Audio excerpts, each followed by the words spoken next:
let's talk about the Great Takeover, shall we? The Great Takeover. It was a low blow. I didn't expect it to come from where it did. So, what it was is somehow Zach convinced Lance that he was involved in Bloody Breath Studios and that he wanted it taken down. So what does Lance do? He logs everybody out of Bloody Breath Studios and makes him the sole admin of the page.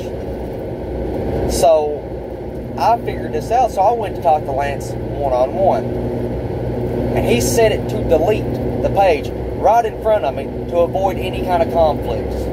The only conflict that was created is when he got in the middle of it. So, in turn, he basically fucked the studio over. Turned his back against us when it comes to Zach. And people wonder why I don't like Zach, and I never got an apology from it or anything.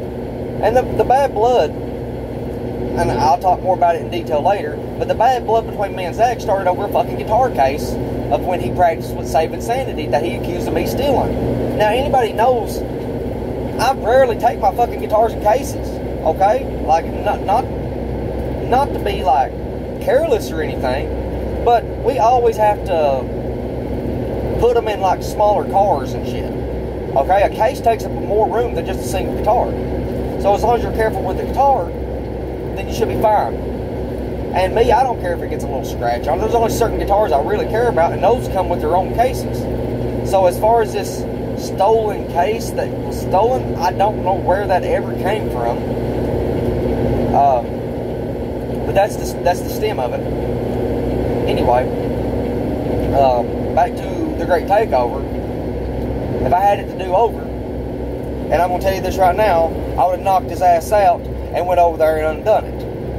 I would have did it right there. The only reason I didn't do it, Lance, is because your kids were there. That was it. And I'm serious about that.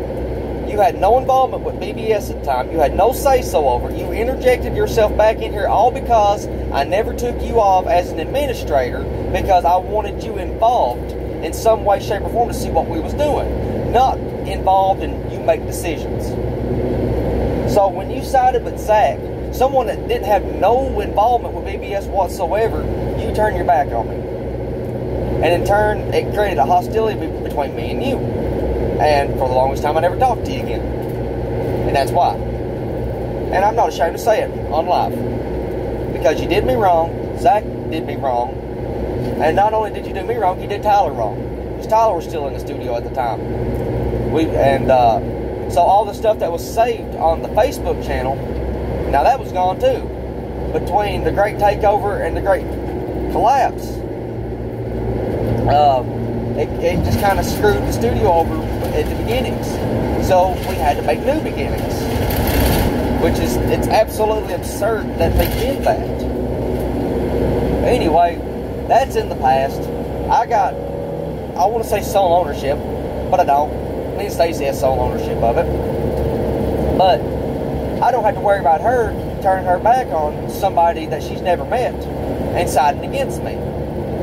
You know, she's real. She's not a fake. She's not trying to do stuff behind my back to make herself famous. Okay?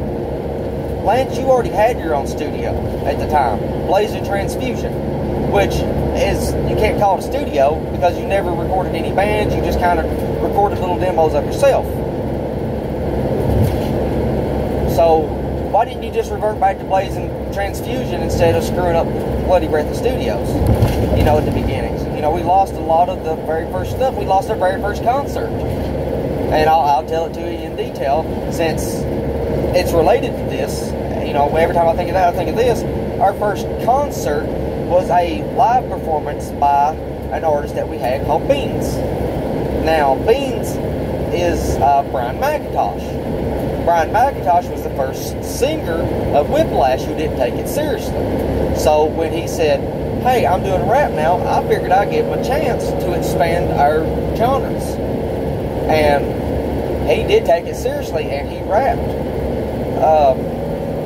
But all that footage is lost due to Lance and Zach.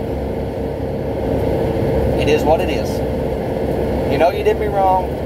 I don't forgive you. don't forget. But maybe one day you both will come and apologize for what you done. But I'm not looking for it, because I don't really care either way. But I just want you to know that I'm always going to have a negative opinion about that until you do. But I'm not going to sit and slam you in interviews and stuff, because I don't really care. That's why I made this special thing about it. You know, and it's the history of BBS, and, you know, I'm going to tell the truth. If you don't think it, come in the comments and defend yourself. But until then, this video is the truth. And even if you do come in the comments and defend yourself, this is still the truth. But if you want to put your side on it, then you can. And I ain't going to delete your comment. I'm not about that. Promise you. Either one of you. I just want to know what was going through your minds and why you did what you did. That's the only thing I don't understand, because the excuse you gave me was bullshit, Lance. You didn't want to get in the middle of it? Well, then you shouldn't have got in the middle of it. Now you're in the middle of it. And, you know, Zach, I know he's off doing his own thing now. He don't think anything of me. He thinks I'm harboring old shit. Well, yeah. I guess I am harboring old shit, and I don't really give a fuck. I don't care how cool you become, how nice of a dude you became. Because at one time, you told me that I had a needle sticking out of my fucking arm, and I couldn't even keep a job at McDonald's. That was you, motherfucker. You couldn't keep a job at McDonald's. Does anybody know why? I know why. Because I talked to his manager at the time. And his manager... Let's not even go there. Let's not even go there. I'm above that now. But, anyway. Y'all did me wrong. Not here to slander you. I'm here to tell the truth. The truth is, you did me wrong. The Great Takeover, 2015.